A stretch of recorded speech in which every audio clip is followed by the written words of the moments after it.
Are you battling cancer? Then this video is for you. I'm going to teach you how to turn cancer around in 3 days.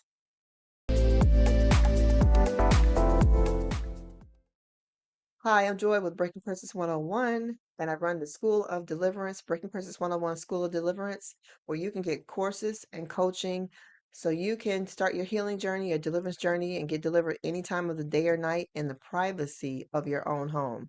We are looking for privacy in this experience because it's very it exposes so many wounds that people cry a lot. You want to be able to process in private. You don't want to be on camera, being made a spectacle. And so this program is perfect. I go deeper than most, let's say 99% of deliverance ministries, because I have a system that starts with what I call the base level. And my base level people don't even have a revelation of. So come on in, check out my free challenge in the link, Curse the Blessing 3 days or less, and get started today. So let's jump on in. Remember, if you haven't liked this video, can you just do that now before we get started? And comment, please comment if something hits you in the gut. Ooh, okay. Subscribe if you haven't subscribed yet, and share. Share this video because it can save somebody's life. Now, first of all, I want to tell you, God heals cancer. The Bible says, I am the Lord that healeth thee. Jesus came, he healed the sick, he raised the dead, he cast out demons. And then he taught his disciples to do the same and sent them on that great commission to do that. The disciples in the book of Acts are doing the same works that Jesus did, right? So the Bible consistently tells us that Jesus is a healer. Many of you are battling cancer. Some of you all may have gotten a fresh diagnosis. Maybe the doctor has detected a small lump. Maybe you are at stage 4. No matter what stage you're at, I want you to know that cancer can be healed. It can be reversed. It can be completely annihilated. Some people get healed instantly. Some people, it's a process over time. Some people, it's yeah, some people have to walk through all the proper healing steps. I'm telling you, some people, they just wake up and it's gone. Okay. But first of all, you need to know cancer starts in the spirit realm first. By the time cancer has appeared in your body, a whole lot of other things have already gone wrong in your life. Am I wrong? Pause the video and think about it. And then put in the comments, you're right. A lot of things went wrong before I was diagnosed with cancer. So in my book, Removing the Barriers to Healing, that is one of the questions that I ask you because I take you through a little analysis. What went on in your life right before you were diagnosed? So I see cancer as like basketball team. A basketball team has different positions.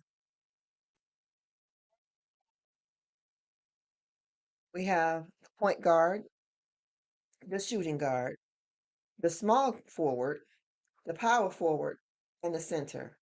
Now, I'm not that into basketball, but so I can't tell you who's the one that's driving the ball to the basket. I don't. I just know that the point guard is the guy who sets up play. I know that. The power forward, I understand that he's probably the shooter. The shooting guard, he's blocking shots. Small forward. Anyway, I'm not into basketball, but you understand the point guard who's setting up the play isn't necessarily the same guy who is he's not the same guy who is actually shooting. You get what I'm saying?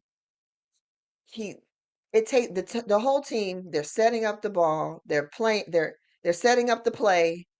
They're blocking, and then finally somebody passes the ball. Somebody gets under the basket, and another person passes the ball to them, and then they dunk.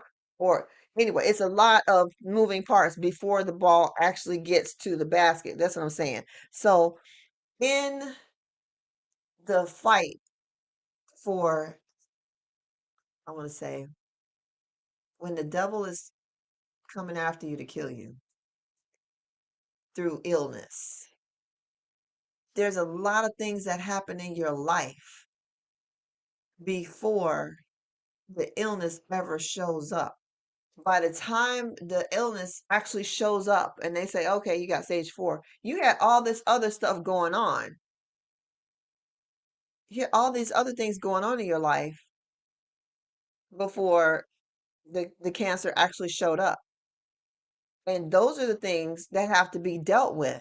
So when you are trying to get healed, you got the opponent's shooting guard blocking your shots. You you got you got all kind of you got the defense blocking you from getting healed. I hope you got a good visual. I'm not really sure if this has helpful.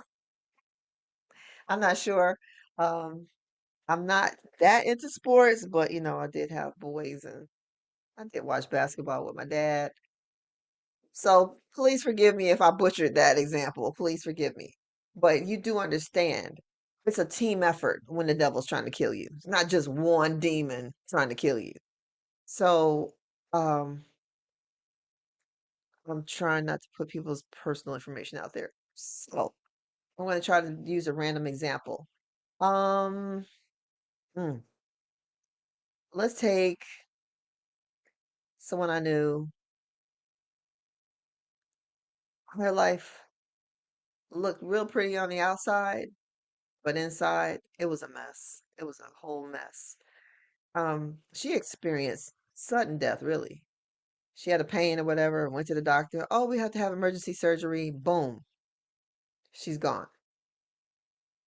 For my mother in particular, there was a lot of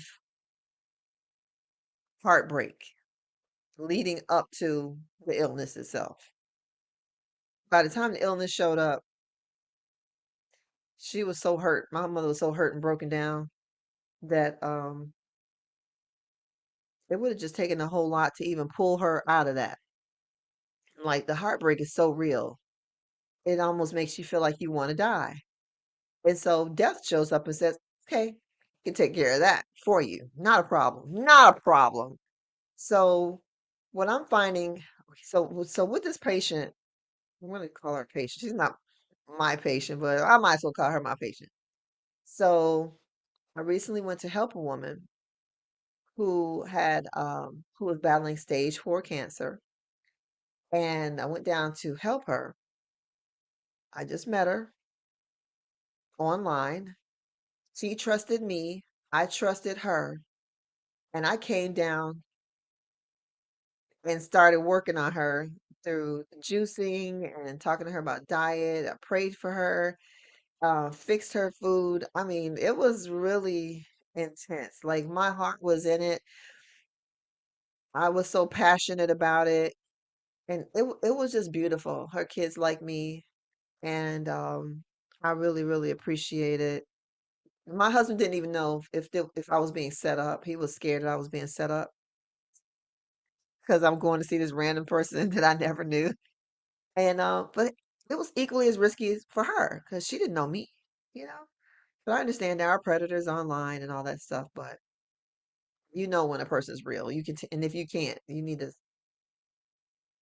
lay off the ganja. But you can't not live your life in paranoia. Paranoia is not a substitute for discernment. So what? Just looking at her, I know that the first thing you have to deal with is life itself. Do you want to live? Mm, oof, oof. That one right there, when you think about it, did you ever say, I want to leave this earth? Did you ever say, I want to die? Did you ever say, this is too painful, I don't want to be here anymore? If you did, that was an invitation for cancer. That was an invitation for the spirit of death to come in. The devil said, "Oh, I got that one. I got something for you. Yeah, let me take care of that for you, okay?" So you got to decide if you want to live. That that's really key. So mm, then there are so many things. I just spoke to another woman today who says she has a cyst, and that was not uncommon in her family. She had another cousin who ended up getting diagnosed with cancer, and it started out as a cyst. Um, yeah, I've heard that before. So the thing is, look at your life and see what has happened in your life right before something stressful going on, because stress affects what you choose to eat. Because when you're stressed out, you want to comfort yourself with food, and it's that comfort food that will kill you. You have your favorite foods. It's always your favorite foods. And then you binge on the favorite foods. You cut out all the things that are good for you and you go hard on the favorite foods. And a lot of times those are deadly. Or, it could be just one thing that you choose to lean in on, because that's the spirit of death that has come in. It's manifesting through what you choose to eat. So, look, I can walk you through the spiritual things to deal with in my book, Removing the Barriers to Healing. I advise that you go through that, and it's basically a checklist. And by the time you finish with this checklist, so many things have left your body that you can wake up the next day and not be dealing with any kind of illness whatsoever. None. Okay? Because it starts in the spirit. So I do want to talk to you about hedging your bets, though. Hedging your bets. If you choose, well, I should say, people choose to attack cancer through chemo. And then there are people who choose to do it the holistic route. If you have insurance and you're going to see a doctor, that doctor most likely has scared you into starting chemo right now, right now, right now. But studies show that patients who take chemo, um, patients who don't take chemo live longer than patients who do. I think twice as long. Patients who do not take chemo live twice as long as patients who take chemo. Let me say it one more time. You live longer if you don't take the chemo. There are people who believe in chemo so much that they feel like, well, can I do both? Can I do both? All right. What if I go on a vegan diet and just drink 1 cup of water laced in cyanide every day? How do you think that's going to turn out for me? Hmm. How do you think that's going to turn out for me? I'm taking poison in. Chemo is poison. How are you hedging your bets? By taking poison. You're basically working against all the good things, the good benefits that come from eating right and drinking water. A lot of people have a spirit of dehydration and don't like water. If you don't like water, you already have a spirit of death on you. You're being set up for the kill.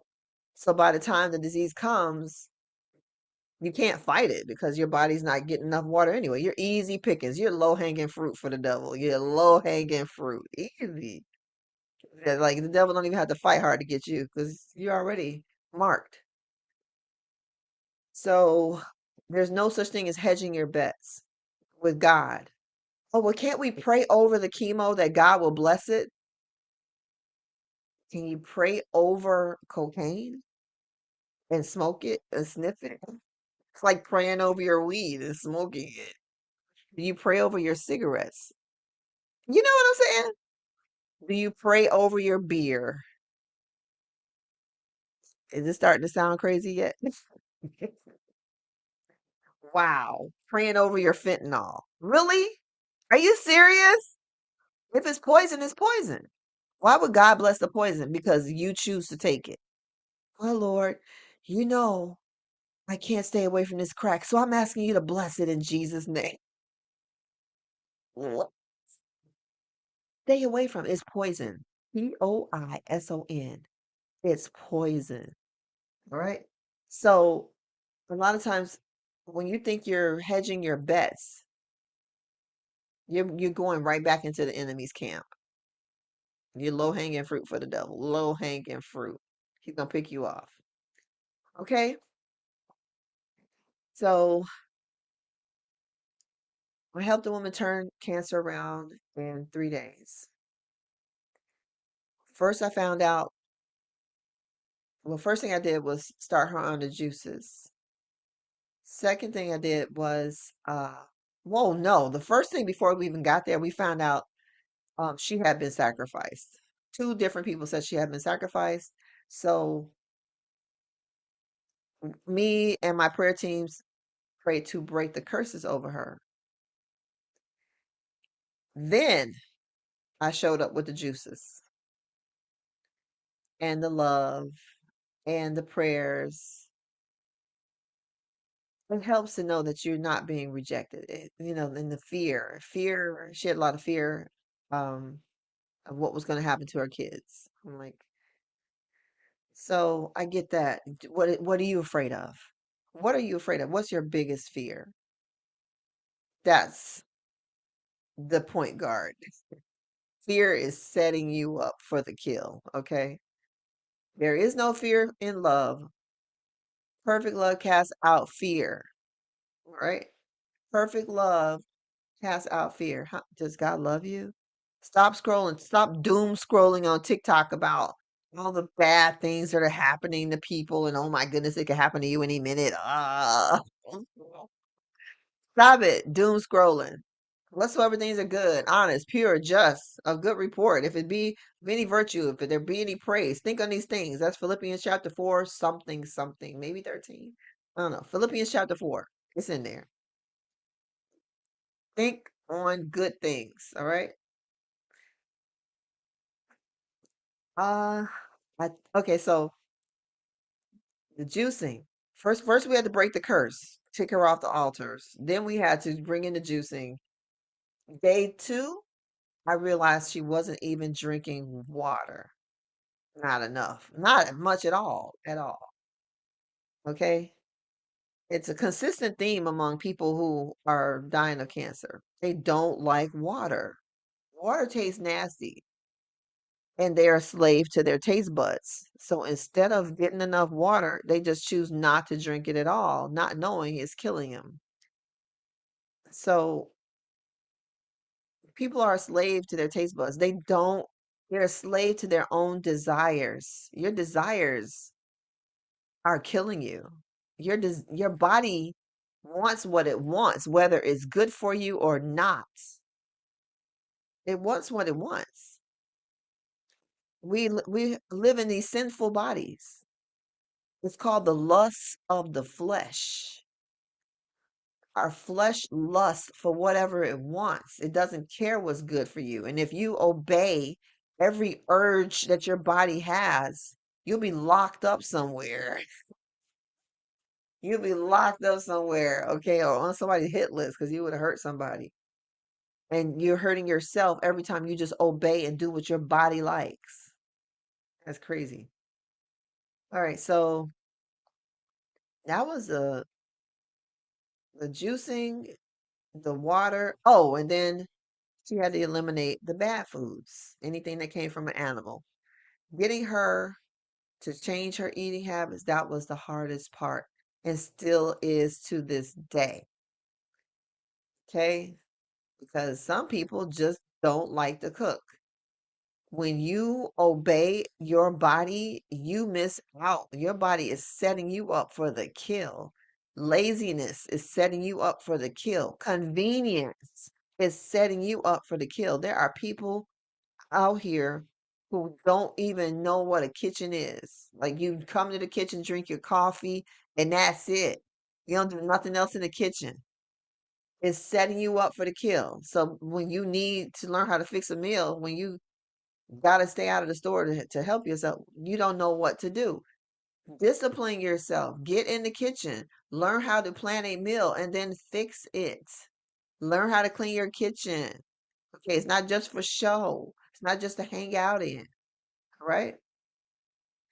So, I mean, food is enjoyable, and I had to cut out a lot of different foods when I went vegan, and I reintroduced some fish and shrimp, but I still stay away from eggs.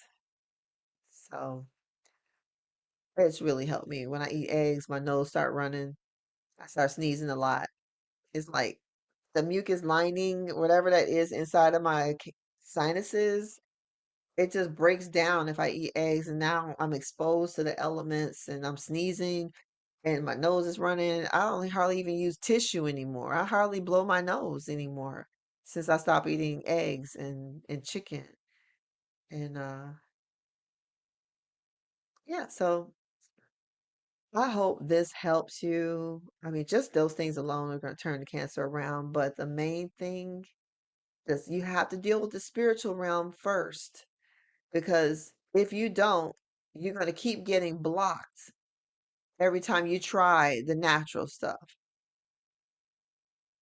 You can't do all this saying you want to live, but yet you're hedging your bets just in case you die. You're already moving towards death. Yeah, you're already moving towards death. So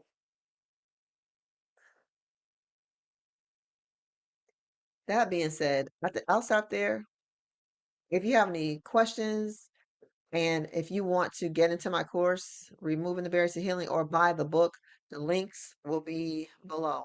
RemovingTheBarriersToHealing.com is the book link. And I'll see you in the next video.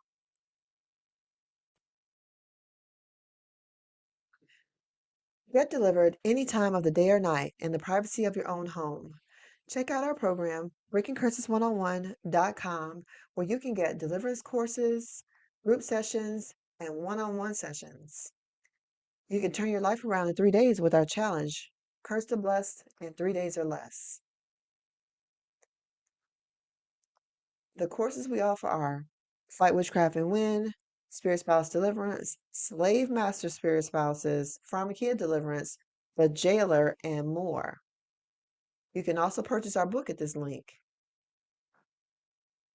Removing the Barriers to Healing. Get your copy today. You can learn how to divorce spirit spouses, and when you're ready, join any membership level to get access to the meetings.